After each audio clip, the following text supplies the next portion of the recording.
Hello, welcome to Real Talk. I am your host, Paul Britton. With me this week is Sergio Barrera. Once again, Sergio. thanks so much for the invite. I'm glad to be here. So Yeah, man. Yeah, look, you're here begrudgingly. Let's just be open about this. You announced that you were not going to be watching any of the superhero movies I did. this year. You were Yeah. done with them. I have dragged you kicking and screaming into them. Yeah. I told you this is the last one because you didn't care for Superman. I said Right. just give me Fantastic Four. Yeah. I Yeah. had I had faith in Fantastic Four. Mm, Like everything I'd heard about it. Just general buzz was like, you know what, this one is a return to form, and we're doing it, and we're not going to spoil anything. okay. No reason to spoil alert. We're not, we are on the show and we're going to talk about it. So let's don't give anything away yet. Okay. This is one of the few times recently we've been exchanging like little like side comments that kind of have given us an idea of our general feelings on movies we've seen. Right. We didn't do that this time. No, we didn't. And so I literally have no idea what you think about this movie. And So I'll be honest, Paul. It's because I didn't get to it until late. Well, yesterday afternoon. oh wow, okay. And quick funny story. I got the ticket for a 4:40 show after Okay. work. I mentioned it before we started. I'm working 7 to 4. And so I shot over to the theater from work, and 4:40 comes and goes. 4:50, 5 o'clock. Nothing has begun in the theater. Like there are no previews. There's no commercials. Nothing.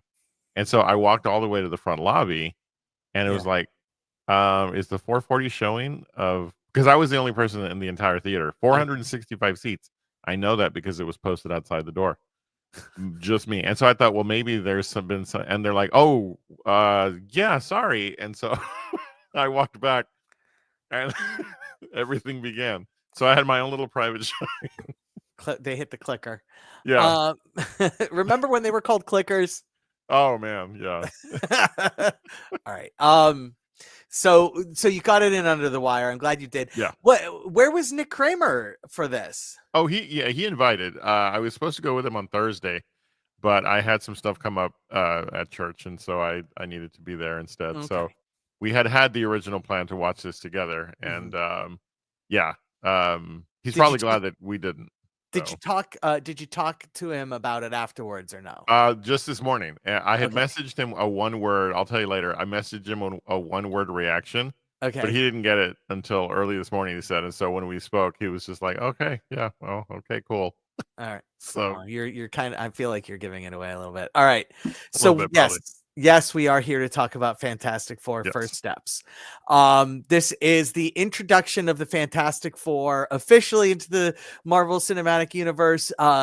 Previously we had Reed Richards appear very briefly in the Multiverse of Madness, the Doctor Strange Multiverse of Madness movie, where they just did a whole bunch of fan casting and just kind of teasered people into thinking, oh, this is what it was. Yep. This is him official, Reed Richards and the Fantastic Four officially showing up in the MCU. Yep. Interestingly enough, though, we find out at the start of the movie, this is not none of this movie actually takes place in the MCU. It takes place on Earth 838, I want to say, and 828. 828. Sorry, thank you. And which is not the MCU, but this is the precursor to whatever's going to happen in the next movie, which is Avengers Doomsday, that causes and results in the Fantastic Four being brought into the official, the sacred timeline, I think is what they called it in the Deadpool versus Deadpool and Wolverine movie. But yeah, and Marvel had tried to do Fantastic Four before. Had you seen any of those attempts before. Oh, absolutely. Yeah, I Uh, did. I did. and I mean, the version. So I can't compare any of them against one another and have any sort of, you know, fair comparison. The wasn't there was two that had the cast with Chris Evans and correct. I don't remember the cast totally, but Yeah, Jessica Alba, Chris Evans, Chickless, and a completely forgettable person is Reed Richards. yeah, exactly. Oh, I remember who it is. I can't think of his name, but I can picture him. Yeah. Yes, and so and those movies for me were forgettable. Yes. Um, oh, I mean, there weren't anything, there's nothing wrong with them, but nothing that stood out. And Yeah. then there was the version that had Michael B. Jordan and a couple of other people that Miles Teller Yeah. that people panned. I didn't have an issue with it, but I've never seen it again. It You was know? bad. It was genuinely bad. Yeah, I Like, mean, I'm sure from what I understand, it fell outside of the lore of a lot of stuff. It just yeah. wasn't, but it, like I said, none of those were movies that I regret seeing. I just never have returned to them. Right. Yeah. And then we come to The Kevin official. Feige giving his attempt at it. And because of I'll say because of the prior movies and because the Fantastic Four lore is relatively straightforward, we are mercifully spared a full-on backstory or origin story here. Right. We're introduced to them at the taping of a uh 1960s style variety show thank you show for the Fantastic Four, thanking them for everything they've done in the past 4 years, which starts with like you'll remember 4 years ago when, and then Right. it like so that's the origin story. Hmm. A 2-minute montage that happens at the start of basically the Ed Sullivan Show, Right. and then and we're in and we're off, and the so I know you're not a big comic book person, I'm not. and I am genuinely curious. Do you have are you because one of the things that you don't get in those other Fantastic Four movies is the idea of Sue Storm and Reed Richards having a kid who is Franklin, who turns out to be the most powerful character in the Marvel universe. Are you like, does that register to you I'm at at all? zero. I'm at Okay, absolute zero. Yeah. I'm gonna be honest. I'm not disappointed that they did it, but I Okay. am shocked. And and the trailers give this away. But one of the within the first 10 minutes of the movie, Hmm. I mean, it happens very early. We find out Sue Storm is pregnant, Oh, I'd say and they're within the first 5. yeah, like it's Yeah, it's right away. yeah, Yeah. it's very right away, and for as a fan of like the Marvel Cinematic Universe and aware of who Franklin Richards is, and just how insanely powerful he is, Hmm. um it's like, oh wow, like okay, they really are doing this. Like this isn't just like and it,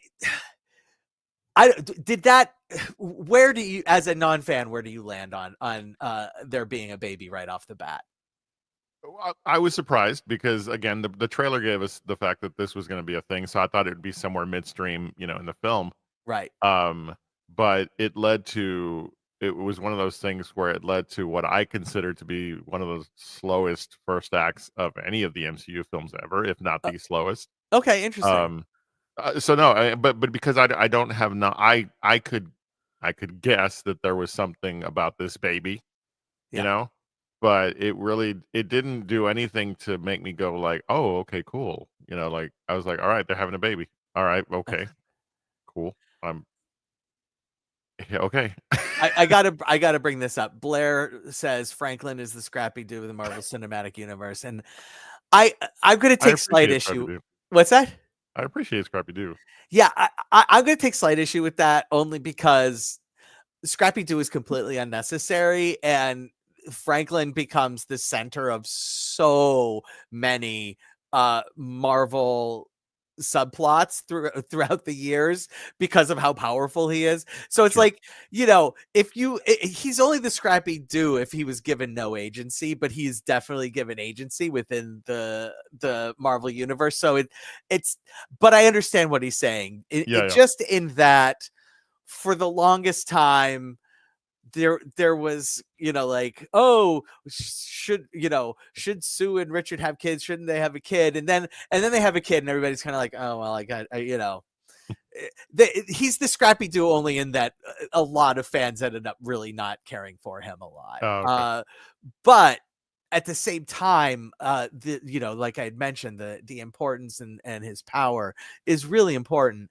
And the Well, other important, go ahead. I'm sorry to interrupt you, but I have to ask this at this point. In the lore of the comic books, in the Yeah. world of the comic books, is his power revealed this quickly? I mean, like, right, like there That are he's this important? yeah, there Okay. are, very early Franklin comic book covers of like Franklin flying and getting into trouble, like juggling things. Like I picture this vivid picture in my head Okay. of an early Franklin comic book Hmm. cover where he's like flying away from the Fantastic Four and like telekinesising things along with him, and the Fantastic Four like trying to chase after him, Okay. and oh, Scrappy doing it again. I mean, oh wait, I didn't say no, but like just say trying to go after him, and you Yeah. know as an infant he was very difficult because of his powers. It's very, look, the Incredibles, the Incredibles is always you know mentioned as the good Fantastic Four movie because all of the even though they kind of altered swapped powers around, Sure. Sure. basically the four primary characters from the Incredibles are the Fantastic Four based off of their powers. Yeah. And then Jack, who we don't see having any powers, eventually has all the powers. Oh, okay. That's Yeah. Yeah. Franklin. Like that Gotcha. ends up being Franklin in that just he has you know too many powers for anybody to really count. Right. Right. And so but like now instead of making two movies about it, like make countless number of comic books where that is a Right. character that's in it. And then he gets older and he falls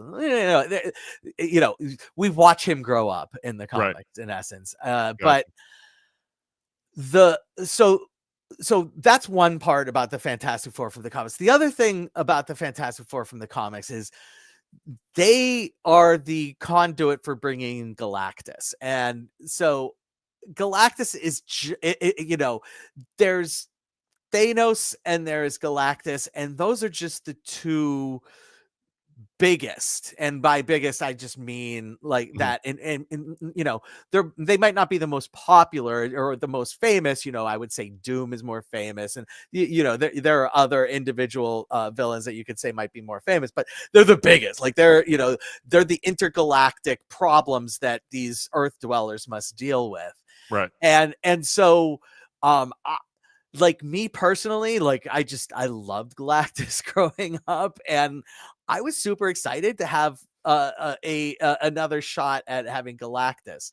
How did Galactus work for you as a villain here? I mean, again, because my experience with comic books is zero. Right. I mean, And that's why I'm asking you, by the way, yeah. because I don't know if he comes across as awesome and cool or impressive or powerful to I mean, somebody. impressive, yes, in terms of size and scope, but Okay. and I very much appreciate the actor who voiced him. Yeah. Is he's one of those, hey, it's that guy. Yeah. I mean, I wish I could remember his name off the top of my head, but he's Last name begins fantastic with in an I. everything that he appears in. Yeah. So it was nice. I got the voice immediately. Like I knew exactly who it was without looking it up. Yeah. Um, so so yeah, I mean, in the scope of the film itself, was he impressive and imposing? Sure. Okay. But I felt like the thing that for I don't want to jump ahead of you too far, but the thing with me with this movie is that it just didn't do anything to jazz me up. There was Okay. no point in this movie where I was like, all right, here we go. It Yeah. just was happening. Right. And so by the time we I like that the reveal on Galactus was slow, and maybe not slow, that's not the word, but it was gradual. Yeah. So that by the time we see him on Earth 828, yeah, okay, all right, though, he's a threat. Hmm. But it was just sort of there. I Okay. didn't get I didn't get the gravity because so much of the rest of the film up to that point moved so slowly and Hmm. moved so the best word I can use to describe how this movie felt to me Yeah. was plain. Interesting. It just didn't have any sort of um it was in first gear the entire time.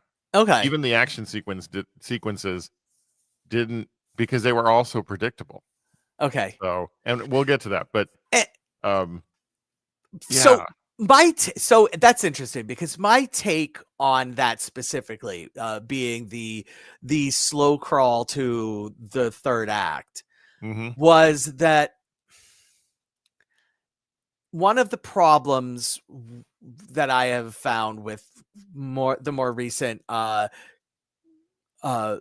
Cinematic Universe movies is that they feel burdened by everything that they have to set up, everything Mhm. that they have to, include that has come before them in all of the movies and all of the shows now, that they feel just heavy and they feel burdened, and they it feels like they're carrying a lot, whereas for this it just felt like, okay, we're starting off fresh and we're Yeah, meeting these guys for the first time, and and we get to fall into the story rather than hurry up into the story. and And believe me, I 100% appreciated that it was disconnected from everything else. okay. That I was good with. In fact, Okay. as soon as I saw Earth 828, I thought, okay, this can only mean that we're not gonna have to worry about all this other context Right. that has plagued every movie since Endgame. Right. And so I was hopeful about it, you know. Mhm. It's just yeah, no, I'm glad that that was the case because I've wanted that for a long time, an MCU movie that was going to exist on its own. Mhm. This could have been it definitely could have been a standalone, and I would be even okay with a sequel if it doesn't, if this were it, if this was the world, I Yeah. could probably grow to love it. Okay. But you wish that there was more happening in the first two acts. Absolutely. Okay. If again, as someone who doesn't understand from the standpoint of comics these characters, Right. right? I was not excited by them. I Okay. knew of them. Don't get me wrong, but and I even know the origin story of how, what all happened. Mhm. It just the movie itself just didn't do enough to keep me going, like, oh, what's next? What's next? And Yeah. by the time we get to the third act, everything that occurred, I literally predicted, oh, this is what's going to happen. You know, Okay. there's a very big moment that just fell flat for me because we're not going to spoil, but Yeah. it just because of the predictability aspect of this entire thing. Okay. So yeah, Yeah, I mean, look, we know that Galactus shows up on, Act 3 is Galactus sure, showing up on Earth. Like that's, we know this because the end of the first trailer is Galactus's great big feet walking down the right, street. exactly. Um and I hear what you're saying. The stakes do feel, the one thing that uh that the MCU stuff, the stuff taking place during in the sacred timeline, the one thing that helps with is that there is a weight behind that, Hmm. whereas now this movie has to create its own weight, and Yeah. you have to really care about these characters in this world. And so I guess, see, for me, I love these characters, so Hmm. I'm all in. Oh, But sure. I guess for you, you didn't get there. No, no, and not because it's a bad film. It's, Right. this is another one of those reviews that you're going to hear me say. I cannot fault the film for what it does well, Yeah. in terms of its creativity, in terms of its construction. Right. You know, the story just didn't jazz me, Yeah. and it wasn't for want of the actors either. Right. I asked Nick this morning. I said, I just want to know: is the character of Reed Richards in the comic books, is he this morose the entire time? And he said, yeah, Yeah. this was portrayed very well. Yeah. And so, again, knowing that, I know what my floor on the score has to be for me to be fair to this film. Yeah. So, So, it's never fair to compare superhero movies or unrelated movies, but it's impossible not to compare unrelated movies here, where we have two movies that are doing the exact same thing. oh yeah, absolutely. Yeah, yeah. Within two, and when I say doing the exact same thing, I mean big picture doing the exact same thing, Right, right. introducing well-known characters into a universe that where the universe literally, on a go forward basis, is going to rely heavily on these characters. Yeah. And it just so happens that one of them was Superman, the other one was Fantastic Four. And for me, Hmm. my just from just general Fantastic Four, the thing I liked about Fantastic Four is that what you're commenting, and I understand where you're coming from, of the sort of like the slow crawl to the third act. For me, it feels like the steady crawl to the third act, and Yeah. like it is a way more even movie than Superman Agreed. was. Agreed. In fact, I'll even go so far as to say this: it is a far more sincere film in terms of how it's presenting its characters and story. For sure. It felt very grounded. It felt very genuine. Yeah. I just There's wish Reed nothing. Richard had There a are cool jokes. power.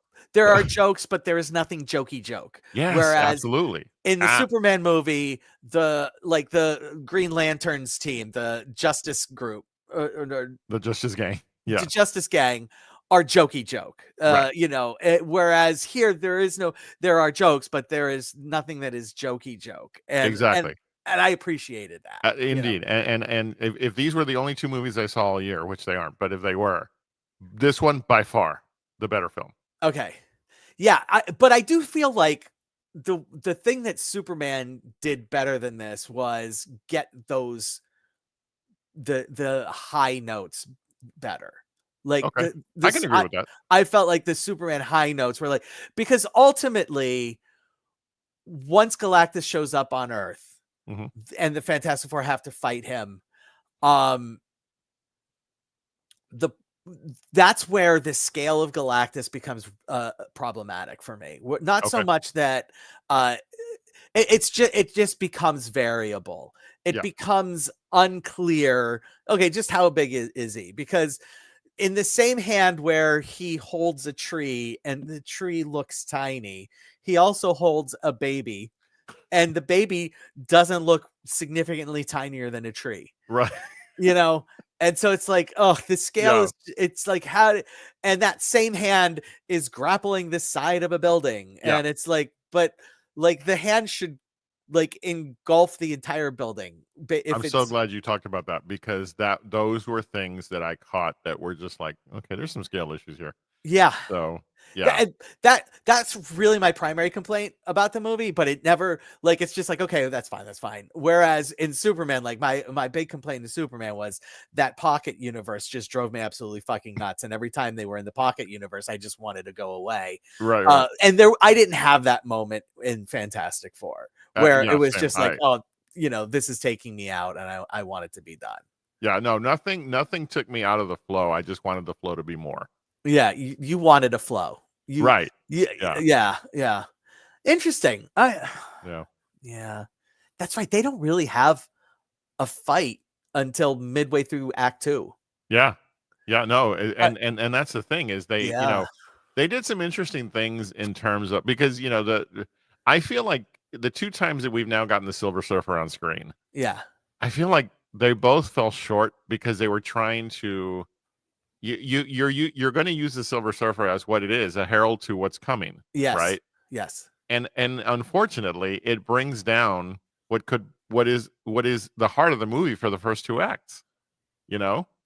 And so at the end of the day, it's like I love that you know Shalabal is given some weight yeah, in terms of the heart of the film. yeah. Um, and I hope we see that character again. Somewhere down. I don't know. There's just something. I like that it's open to it. Like I like that it's Right. left open. Yeah. Exactly. Yeah. Exactly. All right. Is there anything else you want to say about the movie? Just that in the 24 hours since I've seen it, I've had to really work hard to be fair. Right. I it It's a good movie. Hmm. Yeah, it for me it didn't reach great Yeah. because there are so many beats in it that were for me very predictable, especially the third act. Um, but again, this is what it made me wish was that this wasn't connected to a larger project that's coming up. Okay. That I would love to have another film where it's just these characters and let's build this world, you know? Mm, But that's not that we've known that's not the goal for a while. right. In fact, oh, and listen, the last thing I'll say is we've got to stop it with these post credit scenes because You staying for a comic Easter egg at the end was a little infuriating. yeah, and yeah, I mean it wasn't which one was the one that had 5 post credit scenes? Guardians Was it 2, I think. yeah, I think it was the second Guardians, yeah. Yeah. It wasn't that, thank goodness. But at the end of the day, it's like, okay, I Well, know you I have had to to stick have the first around, one. make it worth my while. You had to have the first one. Oh, sure. You had to have, Absolutely. but the Yeah. second one was just like, all right, Fan this is service. silly. This is silly. But the problem is that the post credit scene at the end of Thunderbolts is so important Well, sure. but oddly not even remotely related to anything going on in this movie because Right. there's Exactly. a huge Easter egg, not for you thought it was an Easter egg for this movie. Not really. It's an Not Easter really. egg for the next movie. It's like, oh, Exactly. well, Yeah. that's an interesting choice. By the Right. way, Right. we'll spoil alert that. Like, Yeah. there is a little bit of a spoiler alert there, but yeah. Yeah. All right, here on Real to Real Talk, we do tacos instead of stars. And if we feel like something deserves a little extra, instead of giving a half a taco or a half a star, type of thing, we'll add guac. Why? Because nobody eats half a fucking taco. All right, Sergio, where do you land on Fantastic Four First Steps?